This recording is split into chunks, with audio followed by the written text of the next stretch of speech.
I kind of grew up in a really artistic household. My mother was really encouraged art at home and in the schools, and so I did quite a bit of drawing and painting. But then, they told me that's not a profession. So then I went to college. I was pre-med. Yeah, I went into medicine because sciences was really easy for me in high school. So I was pre-med track and I failed organic chemistry. Then I had a 17 average. Anyway, so I couldn't go on. So I said, well, parents, I guess I can't go on, so I'll just do art. I'm Ho Chie Tsai from TaiwaneseAmerican.org. This is Anita Chang, filmmaker and educator. I've known her for the past 10 years because of some of the work she's done before. One of her first films called 62 Years and 6,500 Miles Between chronicled the story of her activist grandmother who she learned life lessons from, and also another film called Joyful Life, which told the story of patients with leprosy in a sanatorium in Taiwan. I had no idea this existed at all. But anyways, we're here to talk about her current film, which is called Tongues of Heaven. So Tongues of Heaven is a collaboration with 4 young indigenous women, 2 women from Taiwan and 2 women from Hawaii. And so it's also an exchange between the 4 women. And it's really about how they're struggling and confronting the pending loss of their heritage languages. And so they all have very different stories and, with also personal camera work, different environments, different concerns.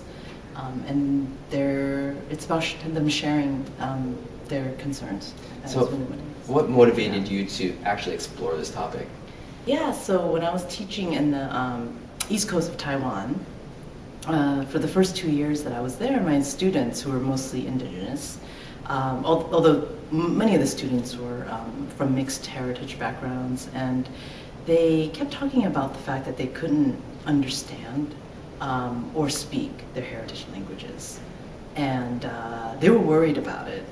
And so I thought, well, this is a topic that is worth tackling and worth collaborating on, and that's how it began. Yeah. My influences from my family, and my parents were Taiwanese. Number one is I can make a movie really inexpensive, like no budget movie. Okay, so I can I'm very resourceful.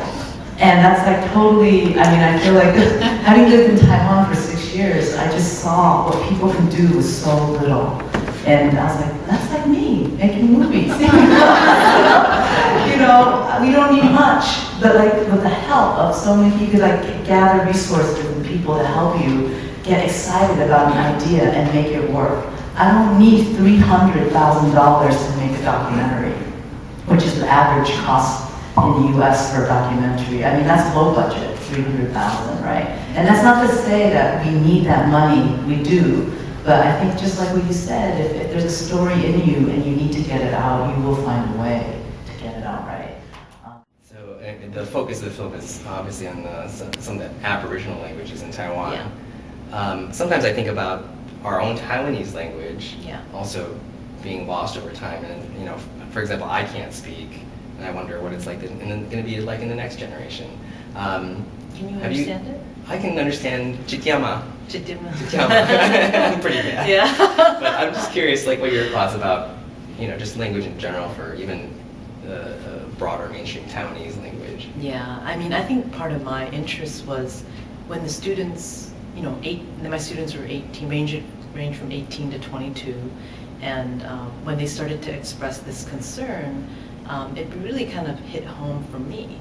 Because I could actually relate to what they're saying. Obviously I was older than them and thinking, but it made me actually reflect on my situation, given their sort of sense of crisis. And so that's why I think the movie kind of, we just worked on it collaboratively, and it actually worked out really well. But I think for my students and for the particular movie itself, I did open it to all my students, which include non-speaking students, right, Taiwanese-speaking students. But the ones who were interested were from smaller language communities. And But definitely, I mean, I think there's this sense that, oh, because Minnan speaking population is larger than some of the indigenous speaking populations. For example, one woman in the movie, Yen Fen, the Tsokanakanabu language is only 10 speakers remaining, right? And so, but Minnan's got several hundred, maybe hundreds of thousands speakers. However, I mean, I think those numbers are deceptive because, language endangerment is an issue when the language is not being passed down, right? And that's actually really happening with Minnan. So, and I actually spoke to one of my students in Taipei. He's from Pingdong, and he actually served as a translator for In the Lesun, the Joyful Life film, because many of the residents living in the leprosy colony, they were Minnan speakers only. And so he actually said, I'm not even that fluent, and most of my peers aren't really speaking. If they are, it's very surface, and it's mixed with Mandarin, mixed with English, and and maybe some Japanese too. But so he actually sees it as being fairly endangered. So, I saw the film today, and I think it was quite touching. It was really thought-provoking in terms of, what are the challenges ahead of us as we try to preserve language and therefore culture. And I think you really ask the viewers to really think about what is their role in the next step. Certainly, you're just trying to capture the stories, but I think one of the most powerful things is to be able to make us think about what we can do. I've made several films already. I've been making movies for almost 20 years, and I'm still doing it. And I feel, okay, this is, just a thank you to all my supporters and friends throughout the years, and my parents as well, for all their support. Tell us, what are the next steps for the film? Where are you taking it? What do you hope to see for it? Yeah, right now we're just doing some the festival circuit, and also holding community screenings such as this one, and discussions. And I've been finding that these particular discussions have been the best, really.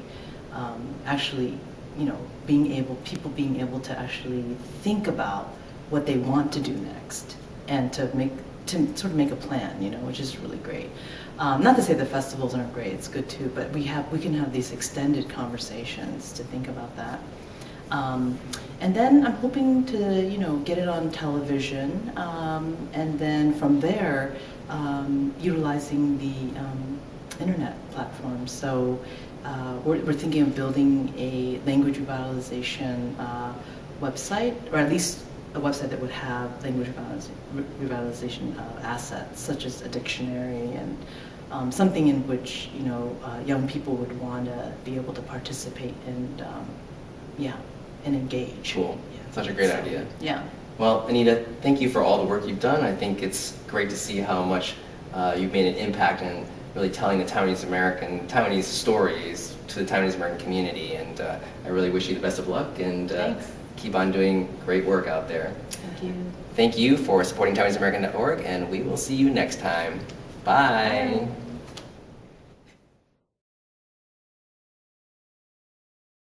你根本晓讲台湾话？